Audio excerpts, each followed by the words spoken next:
দাঁড়ান, প্রথমে এই পিকচারগুলো দেখেন। তো দেখা শেষ হয়েছে। এই পিকচারগুলো আপনারা অনেকেই দেখছেন ইনস্টাগ্রাম, ফেসবুকে খুবই ব্যাপক পরিমাণে ভাইরাল হচ্ছে।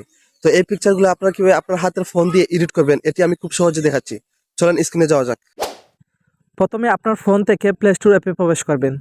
তো প্লে স্টোর অ্যাপে প্রবেশ করে এখান থেকে সার্চ বারে ক্লিক করবেন ফটো রুম অ্যাপ লেখে। তো ফটো রুম অ্যাপ লেখে যে অ্যাপটি আপনার সামনে আসবে, এই অ্যাপটি এখান থেকে আপনি ইনস্টল করে দিবেন।